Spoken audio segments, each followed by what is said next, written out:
Hello, this is lab number 3, which is the waist to hip ratio assessment.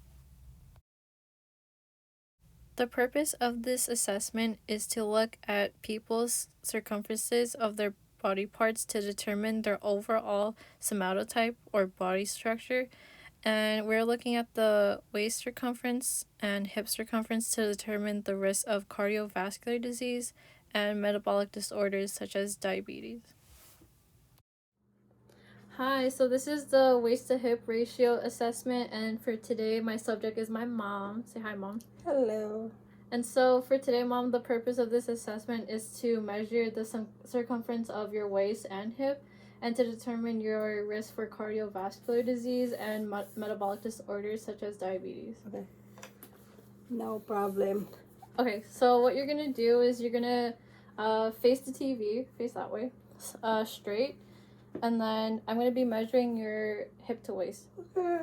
Okay, Mom, so you're going to be looking straight ahead at all times. Okay. And what I want you to do is, with one hand, can you touch your belly button?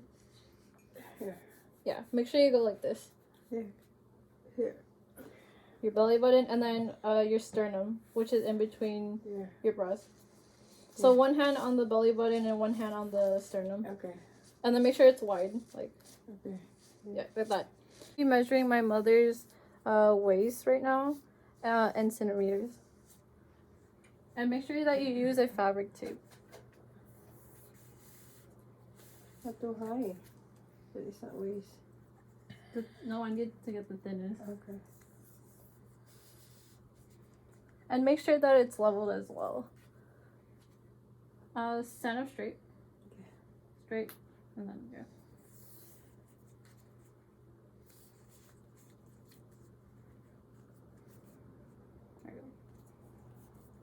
So your waist is about 87.5 centimeters at the waist. Okay, so for this measurement, we're going to be measuring her hip right now. So can you do this, Mom? We are doing this to see the measurement clearly.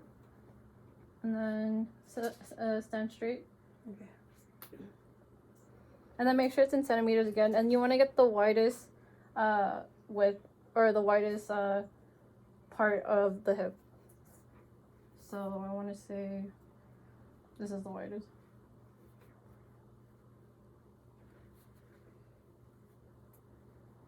Right, this is your hip.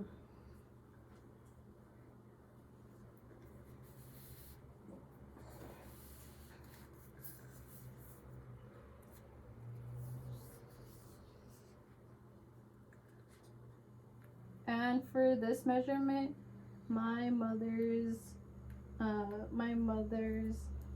measurement for the hip is 100.5. Alright, good job, Mom. That's okay. Okay. So for the risk of cardiovascular disease, typically for males, anything at 0.9 or greater than 0.9, males are considered at risk for cardiovascular disease or metabolic disorders such as diabetes.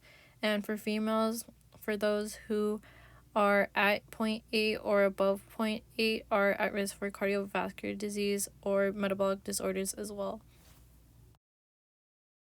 So for the equation, we're going to use waist in centimeters divided by hip in centimeters, and that will give us our answer to determine whether my subject is at risk or not at risk. Okay, for this calculation, my subject's waist was 87.5 centimeters and my subject's hip was at 100.5 centimeters. And so if we use the equation waist divided by hip, 87.5 divided by 100.5 will give us 0.87. For this waist to hip ratio, typically females that are over 0.8 or above are at risk for cardiovascular disease or for metabolic disorders such as diabetes. I'm going to have to talk to my mom about that. Thanks for watching.